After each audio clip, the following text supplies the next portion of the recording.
بسم اللہ الرحمن الرحیم۔ عزیز طلباء و طالبات، السلام علیکم۔ جیسا کہ آپ سب کو پتہ ہے کہ ملک میں کرونا جیسی وبائی مرض پھیلنے کی وجہ سے تمام تعلیمی ادارے جو ہیں وہ بند کر دیے گئے ہیں، لیکن تعلیمی ادارے بند کرنے کا مقصد جو ہے وہ صرف تعلیمی اداروں کو بند کرنا ہے، نہ کہ تعلیم کے عمل کو اور اس کے ساتھ تمام جو ہے وہ علمی و ادبی خدمات جو ہیں وہ ان کو بند کرنا ہرگز مقصد نہیں ہے۔ تعلیمی کام جو ہے وہ ہمارا جاری و ساری رہے گا، اور انشاءاللہ میں امید کرتا ہوں کہ آپ یہ کام جو ہے وہ پورے ذوق و شوق سے جو ہے وہ جاری رکھیں گے۔ تو دیکھیں تعلیمی اداروں میں باقاعدہ رسماً جو ہم تعلیم کا کام کر رہے تھے، تعلیم حاصل کر رہے تھے، تو اس میں تو ہم نے اپنا سلیبس جو تھا اس کو کور کیا، پڑھا۔ اس کے بعد آج ہمارا جو موضوع ہے، جو ہم آن لائن کلاسز کے ذریعے سے اپنا جو علمی و ادبی کام ہے، اپنی کاوش جو ہے وہ اپنے بچوں تک پہنچانے کے لیے کوشش کر رہے ہیں۔ تو پہلی کوشش جو ہے وہ ہماری نظم کے حوالے سے ہے۔ ہمارا نظم کا جو حصہ رہ گیا تھا، اس میں اب ایک نظم جو ہے وہ ہماری مست توکلی صاحب کی وحدانیت کے عنوان سے ہے۔ تو نظم کا عنوان ہمارے پاس موجود ہے جس کو ہم پڑھیں گے۔ تو اس سے پہلے نظم کے حوالے سے امتحانی نقطۂ نظر کو مد نظر رکھتے ہوئے میں بات کروں گا کہ نظم ایک ایسا حصہ ہے ہمارے پیپر کے حوالے سے کہ اس میں سب سے پہلے آپ کے 15 نمبر کا جو پیپر ہے وہ نظم کے حوالے سے ہوگا۔ اب اس میں 15 نمبر جو ہیں وہ کیسے آئیں گے؟ اس میں کوئی بھی نظم ہمارے پاس آئے تو اس میں 5 نمبر کا اس میں سے خلاصہ آ جاتا ہے، اور 10 نمبر کی جو ہے وہ شعروں کی تشریح آئے گی۔ تو جو ضروری نظمیں ہوتی ہیں ان میں جو اہم ہیں، ان اہم نظموں میں سے ہی ایک اہم نظم جو ہے وہ ہمارے پاس وحدانیت کے عنوان سے ہے، جو مست توکلی صاحب کی لکھی ہوئی ہے۔ تو سب سے پہلے مست توکلی صاحب کا جو تعارف ہے اس کے بارے میں ہمیں پتہ ہونا چاہیے، کیونکہ جب تک ہمیں ان کے تعارف کے بارے میں پتہ نہیں ہوگا، ہم ان کے کلام کو اچھی طرح سے جو ہے وہ سمجھ نہیں سکیں گے اور اس سے فیض یاب نہیں ہو پائیں گے۔ تو سب سے پہلے مست توکلی آ گئے۔ تو یہ ایک بلوچستان کے شاعر تھے۔ ان کا دور حیات 1828 سے لے کر 1895 تک، جیسا کہ آپ کے سامنے یہ چیزیں لکھی ہوئی بھی موجود ہیں۔ اس کے بعد ان کے تعارف میں دوسری چیز جو ان کے نام کے حوالے سے اور ان کی شاعری یا ان کے کام کے حوالے سے، تو آئیے دیکھتے ہیں ان کا اصل نام جو تھا وہ توق علی تھا۔ ان کا کلمی نام مست توکلی تھا، کلمی نام جو انہوں نے اپنے کلام میں استعمال کیا۔ اب ان کی وجہ شہرت، ظاہری سی بات ہے کہ کوئی بھی لکھنے والا ہے تو اس کی وجہ شہرت کوئی نہ کوئی چیز یا اس کا کوئی نہ کوئی کلام جو ہے وہ بنتا ہے۔ تو بالکل ٹھیک اسی طرح مست توکلی صاحب کا جو کلام ہے ان میں سے جو نظم ہے وہ ان کی وجہ شہرت بنی، اور نظم کے عنوانات میں بھی ان کے ہاں زیادہ سے زیادہ جو ہے وہ حمد و ثنا کے بارے میں ہے۔ اللہ تعالیٰ کی حمد و ثنا کے عنوانات پر ہی انہوں نے زیادہ لکھا ہے۔ اب ان کی وجہ شہرت توکلی نام بنا۔ توکلی نام سے مراد کہ جو شاعری میں انہوں نے مست توکلی کا نام لکھا، اور مست توکلی کے نام سے پھر جو ان کا کلام تھا، جو ان کی شاعری تھی، وہ وجہ شہرت حاصل کر گئی، اور اس وجہ شہرت کی وجہ سے ان کے نام نے بھی شہرت حاصل کی، اور مست توکلی جو ہیں وہ توکلی کے نام سے اردو ادب میں اپنا ایک خاص مقام پیدا کر گئے۔ اس کے بعد مست توکلی صاحب کی شاعری کا ایک دوسرا انداز یہ تھا کہ وہ عشق حقیقی کے قائل تھے، یا عشق حقیقی کے مائل تھے، عشق حقیقی کی طرف ان کا رجحان تھا۔ شاعری کی خصوصیات اس کے بعد آ جاتی ہیں کہ مست توکلی کی شاعری کی جو خصوصیات ہیں یا محاسن کلام جو ہیں ہمارے پاس وہ کیا ہے۔ تو سب سے پہلے شاعری میں ان کے جو خصوصیات ہیں، ان خصوصیات میں جو سب سے پہلی صفت ہے وہ ان کی شاعری میں تصوف کا رنگ ہے۔ اس کے بعد بالکل اسی طرح صوفیانہ رنگ، صوفیزم جو ہمارے پاس ایک فرقہ ہے صوفی ازم کے حوالے سے جو ہے وہ ان کی شاعری ہے، اور ان کی شاعری میں بالکل جیسے ایک صوفی کی صفات ہوتی ہیں یا ایک صوفی کی سیرت ہوتی ہے، ہمیں بالکل ویسے ہی ان کی شاعری میں بھی صوفیانہ رنگ نظر آتا ہے۔ اس کے بعد ان کی شاعری کی صفات میں سے ہی ایک سب سے اہم اور مقبول ترین صفت جو ہے وہ یہ ہے کہ وہ فطرت پسندی کے قائل تھے۔ انہوں نے فطرت نگاری کے حوالے سے فطری طور پر فطرتاً جو قدرتی مناظر ہیں وہ ان کی طرف جو ہے وہ عشق حقیقی کے لحاظ سے قائل تھے اور انہی کی طرف مائل تھے، اور فطرت ہی جو ہے وہ ان کو سب سے زیادہ جو ہے وہ متاثر کرتی تھی، اور اسی وجہ سے ان کی شاعری میں بھی ہمیں جو ہے وہ فطرت پسندی واضح طور پر جو ہے وہ نظر آتی ہے۔ اب جی فطرت پسندی کے بعد شاعری کا جو لب لباب ہوتا ہے یا شاعری کا جو مقصد ہوتا ہے وہ سب سے پہلی اور آخری بھی اگر بات کریں تو وہ عشقیہ رنگ ہوتا ہے۔ تو عشقیہ رنگ میں جی بالکل ایسے ہی جس طرح دوسرے شعراء یا ان میں عشق کی روایت ہوتی ہے، مست توکلی کے ہاں بھی ہمیں عشق کی روایت ملتی ہے، اور وہ عشق ان کا جو ہے وہ عشق مجازی نہیں بلکہ عشق حقیقی ہے، جس کی مثال ہمارا عنوان جو ہے وہ وحدانیت ہے۔ وحدانیت کے حوالے سے جی اب ہم ان کی نظم کا جو ہے وہ باقاعدہ آغاز کرتے ہیں، جس میں ہمیں وحدانیت کے تمام تر جو عناصر ہیں یا توحید کے جتنے بھی عناصر ہیں، توحید کی جتنی بھی نشانیاں ہیں وہ ہمارے سامنے واضح ہو جائیں گی، عیاں ہو جائیں گی۔ تو سب سے پہلے جی ان کا پہلا شعر جو ہے اسے آپ دیکھیں، ذرا سماعت فرمائیں۔ اے خدا تو ہے واحد و یکتا، اے خدا تو ہے واحد و یکتا،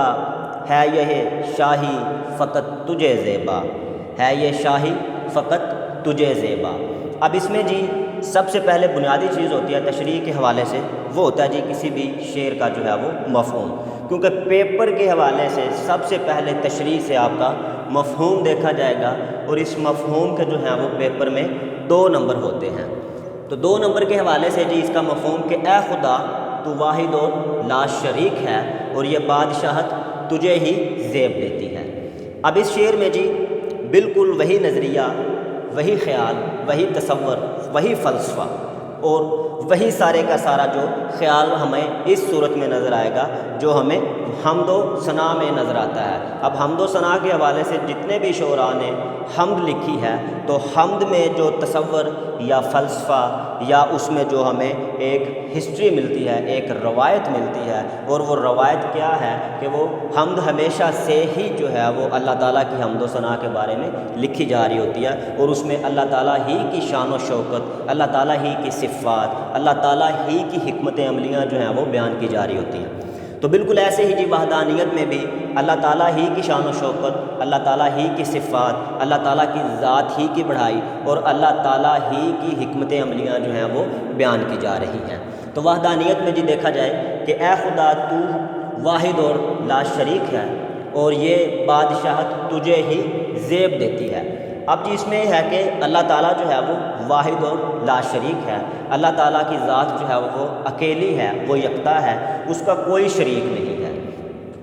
اس میں سب سے پہلی بات اگر ہم دیکھیں تو اللہ تعالیٰ کی ذات ایک ایسی ذات ہے جو نہ کسی سے خود ہے اور نہ ہی اس سے خود ہے۔ مثال کے طور پر کہا جاتا ہے کہ اللہ تعالیٰ نہ ہی کسی کی اولاد میں سے ہے اور نہ ہی کوئی اللہ کی اولاد میں سے ہے۔ اللہ کی ذات جو ہے وہ ہمیشہ سے واحد اور یکتا ہے، اور اس کی ذات کی یکتائی کو یا وحدانیت کو کوئی جو ہے وہ رد نہیں کر سکتا۔ مثال کے طور پر جی اب اللہ تعالیٰ کی ذات کی جو وحدانیت ہے، جو اس کی توحید ہے، اس کی ہمیں پہچان کیسے ہوگی؟ تو سب سے پہلے جی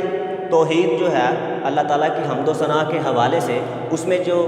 3 صیغے استعمال کیے جاتے ہیں، اس کی 3 جسے آپ کہتے ہیں کہ اقسام ہیں۔ سب سے پہلی اگر ہم بات کریں کہ توحید فی الذات، اس شعر میں یا اس نظم میں ہمیں سب سے پہلا نظریہ تو یہ ملتا ہے کہ اللہ تعالیٰ کی ذات جو ہے وہ توحید فی الذات ہے۔ توحید فی الذات سے مراد کہ جو اللہ تعالیٰ کی ذات ہے وہ اکیلی ہے،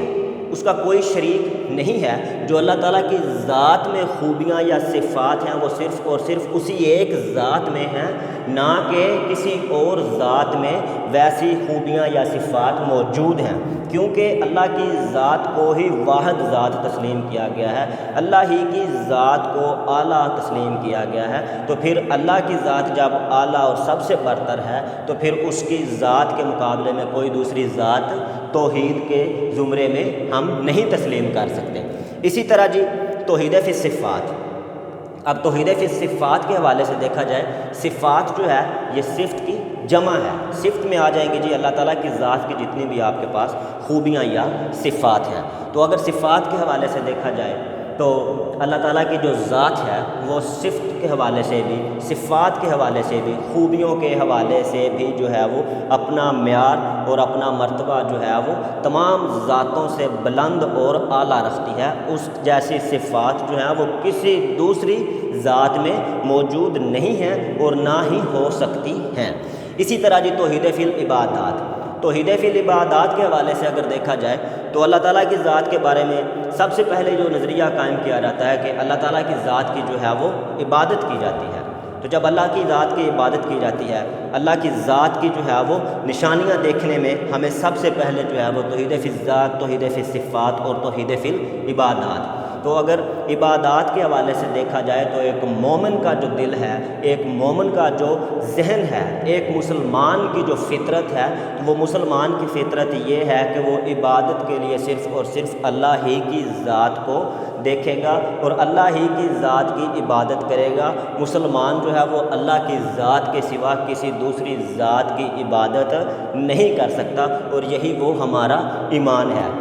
مثال کے طور پر جی اللہ کی ذات کے بارے میں، اللہ کی وحدانیت کے بارے میں شاعر نے کیا خوب کہا ہے، خدایا کون ہے ثانی تیرا سارے زمانے میں، خدایا کون ہے ثانی تیرا سارے زمانے میں، تو ہی واحد بے مثل ہے اس کارخانے میں۔ یعنی کہ اللہ کی ذات کا کوئی ثانی نہیں ہے، وہی ذات ہے اس کارخانے میں۔ کارخانے سے مراد کہ اس پوری کی پوری کائنات میں اسی کی ذات واحد و بے مثال ہے۔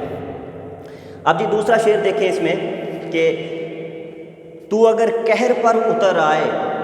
تو اگر قہر پر اتر آئے تیری ستوت کا ہی رہے چرچا۔ اب قہر پر اتر آئے، مفہوم اس کا دیکھیں کہ اللہ اگر تو جلال میں آ جائے تو پھر بھی تیرے ہی روب و دبدبے کی شہرت رہے گی، پھر بھی تیرے ہی روب و دبدبے کی شہرت رہے گی کہ اے اللہ اگر تیری صفات کے ساتھ ساتھ تیری اس صفت کو یعنی صفت قہاریت کو بھی دیکھا جائے تو قہاریت میں بھی اگر تیری قہاریت کو دیکھا جائے تو تیری قہاریت سے زیادہ تیری رحمتیں جو ہیں وہ 100,000 گنا عظیم ہیں۔ تیری قہاریت کو، تیرے قہر کو جو ہے وہ کوئی بھی برداشت نہیں کر سکتا، کوئی بھی اس کے ایک مقابلہ جو ہے وہ نہیں کر سکتا۔ تیری رحمتوں اور تیری نعمتوں سے تو سبھی فیض یاب ہو سکتے ہیں، لیکن تیرے قہر کے سامنے کوئی نہیں ٹک سکتا۔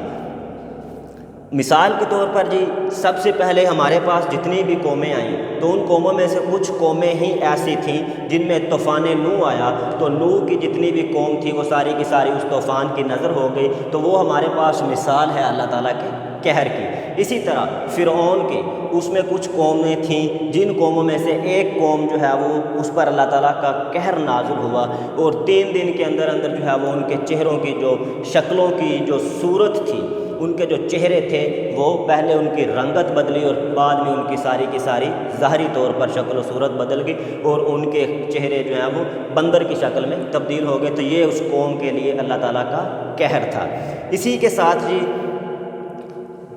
کامل ہے جو ازل سے وہ ہے کمال تیرا۔ اب اللہ تعالیٰ کی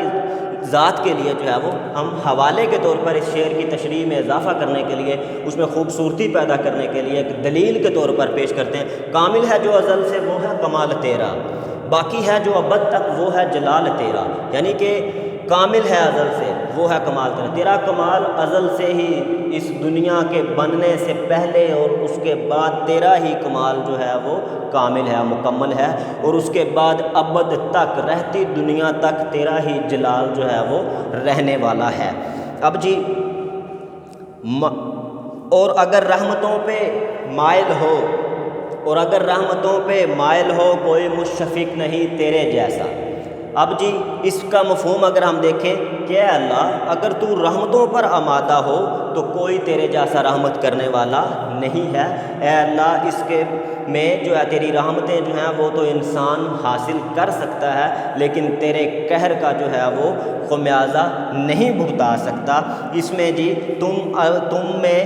اللہ والوں پر رحم کرو، تم پر آسمان والا رحم کرے گا۔ اب اس میں کیا ہے جی کہ زیر تشریح شعر جو ہے اس میں شاعر کہتے ہیں کہ اللہ عز و جل کا جو قہر ہے اسے کوئی برداشت نہیں کر سکتا، جبکہ اس کی رحمتوں پر سبھی جو ہیں وہ فیض یاب ہو سکتے ہیں۔ اللہ تعالیٰ کی رحمتیں برسنے پر آئیں تو اللہ تعالیٰ کی رحمتیں جو ہیں وہ چھپر پھاڑ کر بھی برستی ہیں۔ تو اللہ کی رحمتوں سے سبھی فیض یاب ہو جاتے ہیں، لیکن اللہ کے قہر سے جو ہے وہ کوئی جو ہے وہ اس کا مقابلہ نہیں کر سکتا، نہ ہی اس کو کوئی جو ہے وہ برداشت کر سکتا ہے۔ اسی طرح جی اس شعر کے حوالے سے قرآنی آیت ہے، قرآن مجید میں اللہ تعالیٰ نے خود فرمایا کہ اگر اللہ تعالیٰ کی رحمتوں کو گننا چاہو تو نہ گن سکو گے، یعنی کہ اللہ کی رحمتوں اور نعمتوں کو اگر انسان گننے لگ جائے تو وہ نہیں گن سکتا۔ کیوں نہیں گن سکتا؟ کہ اللہ کی رحمتیں اور نعمتیں جو ہیں وہ انسان کے لیے بے شمار ہیں، اور اللہ نے انسان کے لیے یہ بات فرشتوں کے ذمہ بھی لگا رکھی ہے کہ فرشتے جو ہیں وہ تسبیح کے ساتھ ساتھ جو ہے وہ انسان کی مغفرت کے لیے، انسان کے لیے دعا کرتے ہیں کہ اسے جنت مل جائے۔ کیوں کہا اللہ نے ایسا؟ کیونکہ اللہ تعالیٰ کو پتہ تھا کہ میرا بندہ اپنے بل بوتے پہ جو ہے وہ جنت حاصل نہیں کر سکتا، اسی لیے فرشتوں کے ذمہ بھی یہ کام لگا دیا اللہ تعالیٰ نے کہ وہ بھی مسلمانوں کے لیے دعا مانگتے ہیں کہ انہیں جو ہے وہ اللہ اپنی رحمتوں سے نوازے اور ان کو جنت میں داخل کر دے۔ تو بالکل جی آگے ہم شعر نمبر 4 دیکھیں تو اس میں بھی بالکل ایسے ہی بات ہے، اسی بات کو ہم آگے چلائیں گے۔ قہر و رحمت پہ قادر اے ستار،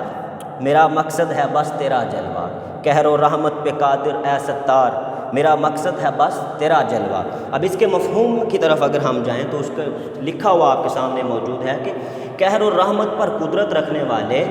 اور عیب چھپانے والے، میرا مقصد صرف تیرا دیدار ہے۔ اب اس میں شاعر نے بڑے خوبصورت انداز میں کہا کہ اے اللہ تعالیٰ تو قہر پر بھی اور رحمت پر بھی قدرت رکھتا ہے، ہر چیز تیرے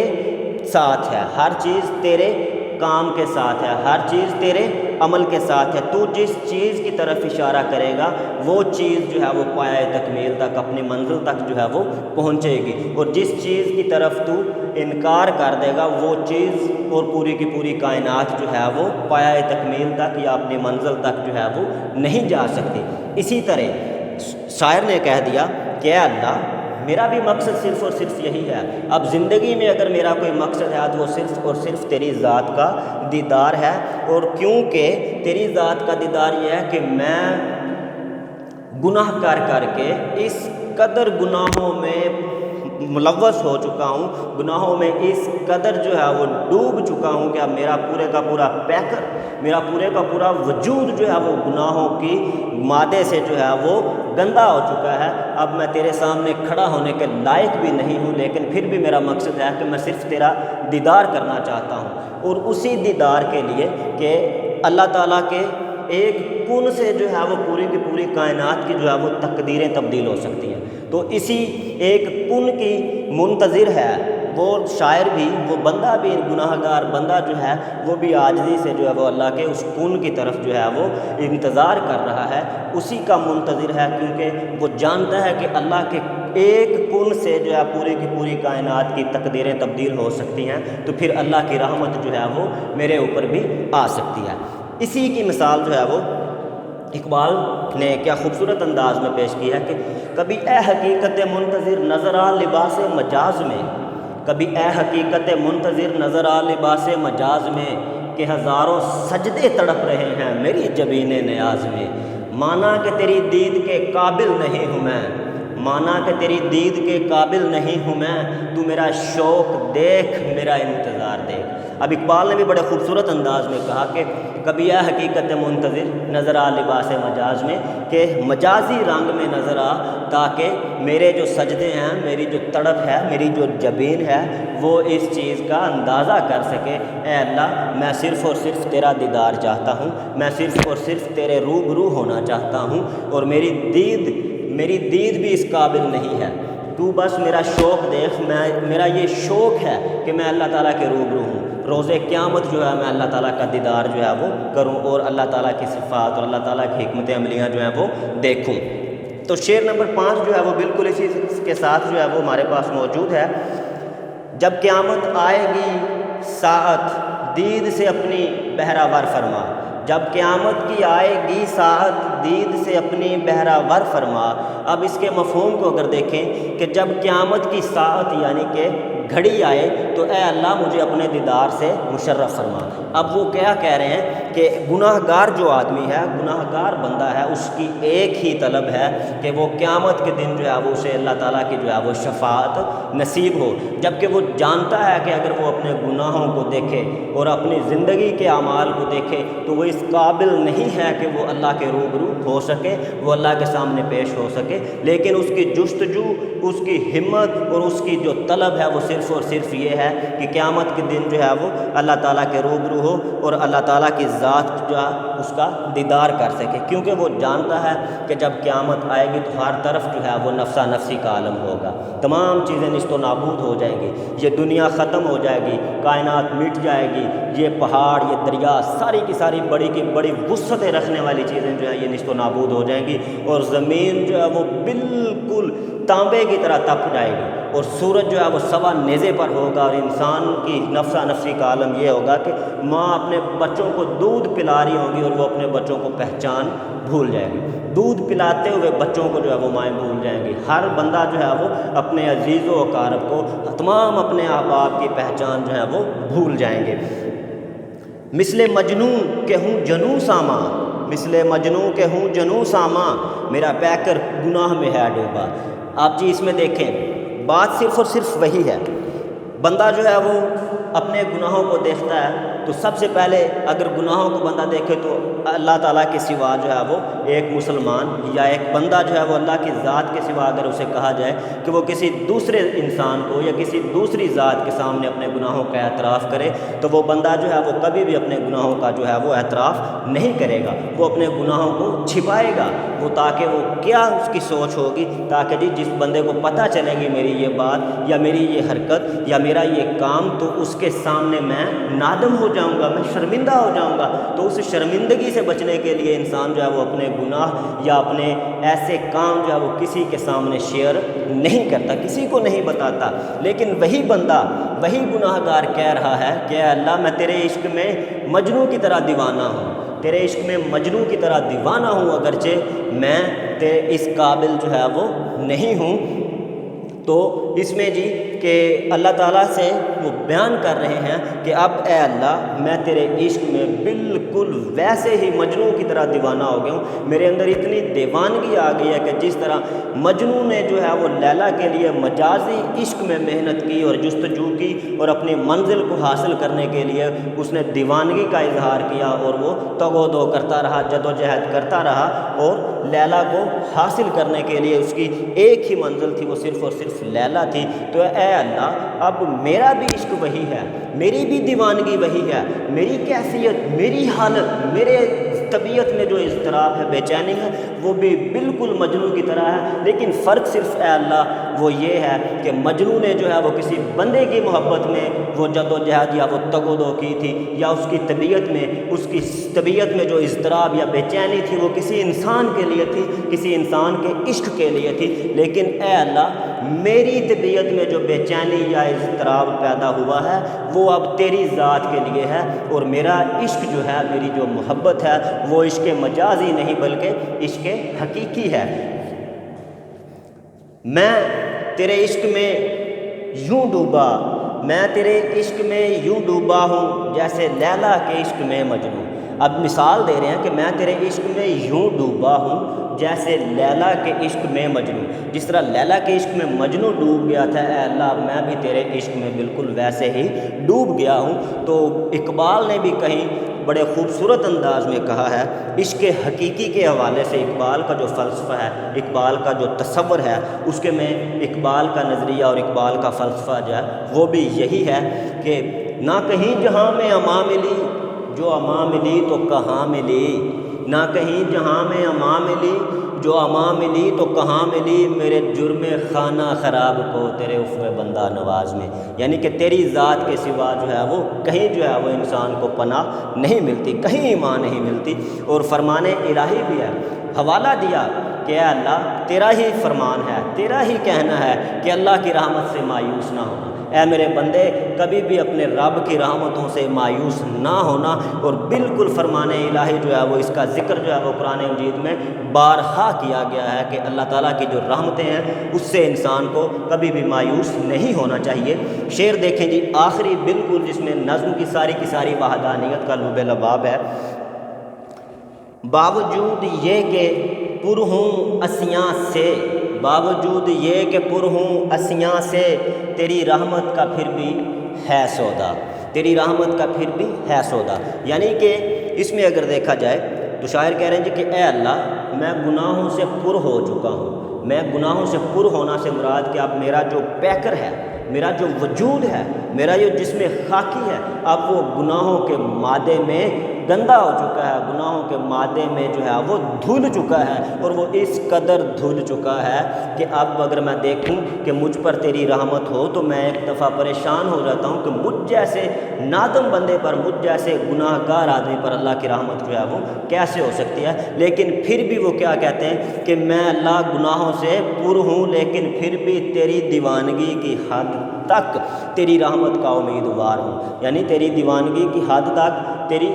رحمت کا امیدوار ہوں۔ کہ مطلب کہ جی اے اللہ میں جتنا بھی گناہ گار ہوں تو معاف کرنے والا ہے، تو رحیم ہے، تو کریم ہے، تو غفور الرحیم ہے۔ تو اے اللہ اب میں اپنے گناہوں سے شرمندہ ہوں، میں نادم ہوں، میں اپنے احساسات، اپنے جذبات، اپنے خیالات، اپنے نظریات، اپنے تصورات، ہر چیز کو میں دیکھتا ہوں تو اب میں جو ہے وہ نادم ہوں، میں اب شرمندہ ہوں۔ اور میں شرمندہ ہوں تو اس لیے اے اللہ میں تیرے سامنے گڑ گڑا کے دعائیں مانگتا ہوں کہ اے میرے مولا مجھے معاف فرما، میری گناہوں کو یا میری کوتاہیوں کو نہ دیکھ، بلکہ صدقہ اپنے حبیب کا کر کے، صدقہ مصطفیٰ صلی اللہ علیہ وآلہ وسلم کا کر کے، صدقہ اپنے حبیب کا کر کے، صدقہ اپنے مصطفیٰ کا کر کے میرے گناہوں کو جو ہے وہ بخش دے اور مجھے معاف فرما دے، کیونکہ تو معاف کرنے والا ہے، تو بخشنے والا ہے، تو غفور الرحیم ہے، تیری ہی ذات جو ہے وہ سب سے اعلیٰ ہے، تو ہی پوری کی پوری کائنات کو چلانے والا، بخشنے والا اور نظام ہستی کو دیکھنے والا ہے۔ تو اے اللہ میرے حال کو بھی دیکھ، میرے گناہوں کو بھی دیکھ، تو میرے گناہوں کو نہ دیکھ، اب صرف صدقہ اپنے حبیب کا کر کے، صدقہ اپنے یار کی یاری کا کر کے میرے گناہوں کو ایک سائڈ پہ پس پردہ کر دے اور مجھے معاف فرما اور اپنے دیدار سے فیض یاب کر دے۔ والسلام جی، یہ ہمارا آج کا جو موضوع تھا نظم کے حوالے سے، وقت کو مد نظر رکھتے ہوئے تو اتنا ہی آج یہ ہو سکے گا، اس کے بعد یہ انشاءاللہ کل ملاقات ہوگی۔ والسلام۔